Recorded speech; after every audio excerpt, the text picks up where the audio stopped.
உங்களுடன் உங்கள் தோழியமும். இன்றைக்கி நாம் பார்க்க போகிற வீடியோ வந்துட்டு உளுந்த வடை எப்படி செய்கிறதுங்கிறது தான்.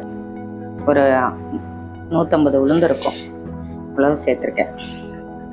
நல்லா ஊற வச்சுருங்க. ஊற வச்சுட்டு தண்ணியெல்லாம் நல்லா இருக்கணும். ரொம்ப தண்ணி இருக்கக்கூடாது. ரொம்ப நேரம் ஊற வைக்காதீங்க, 1/2 hour ஊற வச்சுப்போம். அது கூட வந்து இவ்வளோ அரிசி சேர்த்துக்கேன்.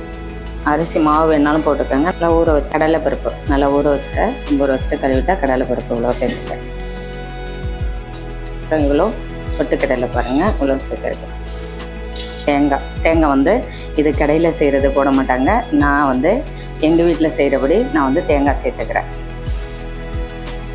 அதுக்கு தேவையான சால்ட்டு அரைச்சிட்டு காமிக்கிறேன் பாருங்கள். அரைச்சிட்டு வச்சு கூட நம்ம இவ்வளோ மிளகு சேர்த்துக்கிறேன். மிளகு வந்து இடிச்சிட்டு போடுங்க, ஏன்னா அது வந்து வெடிக்கும். அதுக்காக நல்லா வெங்காயம் வந்துட்டு நல்ல பொடியாக கட் பண்ணிடணும். வெங்காயம் அப்போ அது கூட சேர்த்துப்போம். 2 மிளகாய் தான் நான் சேர்த்துருக்கேன். உங்களுக்கு காரம் தேவை அப்படின்னா அதிகமாக சேர்த்துக்கங்க.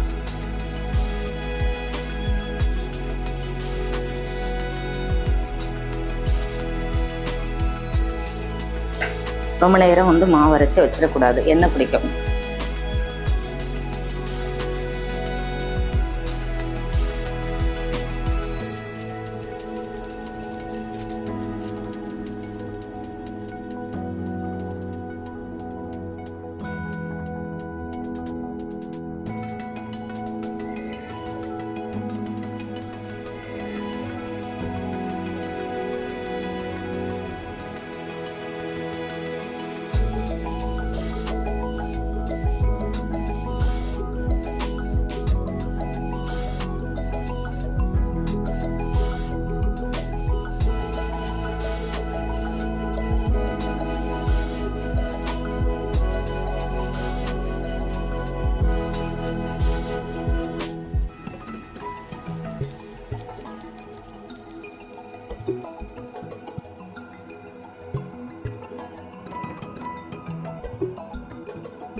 Thank you.